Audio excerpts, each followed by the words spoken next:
গল্পের শুরুতে দেখা যায় সমুদ্রের মাঝখানে সম্পূর্ণ বিধ্বস্ত একটি ভাঙা বোট আটকে পড়েছে।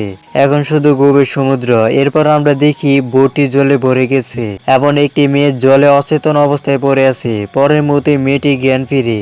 সে দ্রুত আতঙ্কিত হয়ে উঠে দাঁড়ায় এবং চারদিকে তাকাতে থাকে। তার নাম টিমি। বোটের অবস্থা দেখে তার মুখ ফ্যাকাশে হয়ে যায়। টিমি রিচার্ডকে ডেকে চিৎকার করতে শুরু করে। সে আশা করে যে রিচার্ড হয়তোবা কাছাকাছি আছে, কিন্তু চারদিকে শুধু নীরবতা। তার ডাকে কোনো সাড়া মেলে না। এখন টিমি বুঝতে পারে না কি ঘটেছে। তার বুটি সম্পূর্ণ বিধ্বস্ত এবং সে সমুদ্রে নিজেকে সম্পূর্ণ একা আবিষ্কার করে। এখান থেকে গল্পটি 5 মাস আগের ঘটনায় ফিরে যায়।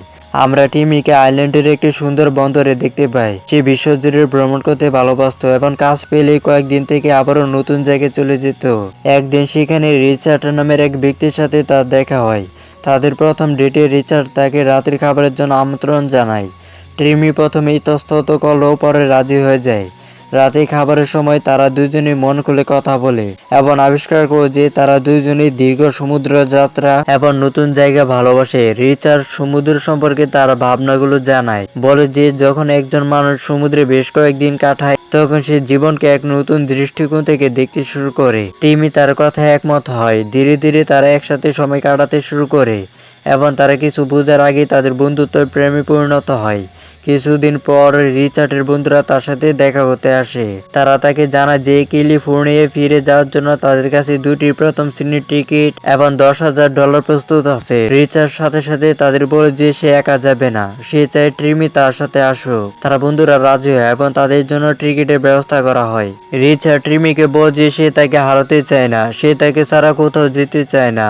হেসে টিমি তার সাথে যেতে রাজি হয়। তারা তাদের বোটে করে ক্যালিফোর্নিয়ার উদ্দেশ্যে রওনা দেয়। সমুদ্র দ্বারা পরিবেষ্টিত হয়ে তারা তাদের নতুন জীবনের স্বপ্ন দেখতে থাকে। যাত্রাপথে রিচার্ড টিমিকে বিয়ের প্রস্তাব দেয়। সে তার আংটি বের করে টিমির সামনে রাখে। টিমি আনন্দে রাজি হয়। তারা তাদের ভবিষ্যৎ এবং এগিয়ে যাওয়া নিয়ে কথা বলে। তাদের কোনো ধারণা ছিল না যে মাত্র কয়েক ঘন্টার মধ্যেই তাদের পুরো পৃথিবীটা পাল্টে যেতে চলেছে। সকালে একটি ছোট পাখি উড়ে এসে তাদের বোটে বসে। তারা দুজনে এই দৃশ্য দেখে হতবাক হয়ে যায়, কারণ তারা স্থলভাগ থেকে অনেকটা দূরে ছিল। টিমি জিজ্ঞাসা করে, এত ছোট একটা পাখি এখানে কিভাবে এলো?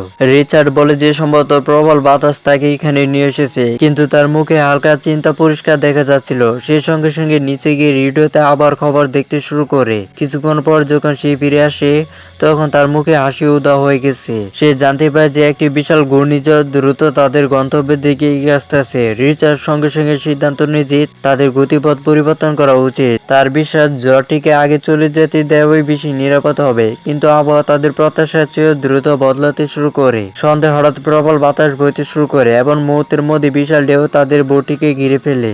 রিচার্ড টিমিকে অবলম্বে বোটের ভিতরে যেতে বলে। টিমি বাইরে থাকতে চেয়েছিল, কিন্তু রিচার্ড জোর করে তাকে নিচে পাঠিয়ে দেয়।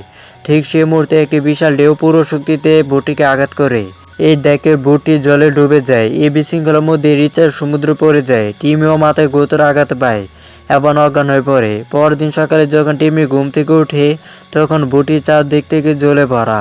সে আতঙ্কিত হয়ে রিচার্ডকে ডাকে, কিন্তু এবারও কোনো সাড়া পায় না। সে সমুদ্রে একা দাঁড়িয়ে থাকে এবং এখান থেকে তার বেঁচে থাকার আসল লড়াই শুরু হয়। টিমি পাগলের মতো তার দূরবীন দিয়ে চারদিকে তাকায়, কিন্তু সে শুধু সমুদ্রে দেখতে পায়। কোনো জাহাজ নেই, কোনো তীর নেই এবং রিচার্ডের কোনো চিহ্ন নেই। সে রেডিও ব্যবহার করে কারোর সাথে যোগাযোগ করার চেষ্টা করে, কিন্তু জ্বর রেডিওটিকে পুরোপুরি নষ্ট করে দিয়েছে। সাহায্যের জন্য ডাকার কোনো উপায় তার কাছে ছিল না। সে কিছুক্ষণ বোটের উপর শুয়ে থাকে এবং ঘুমিয়ে পড়ে। যখন সেই ঘুম থেকে উঠে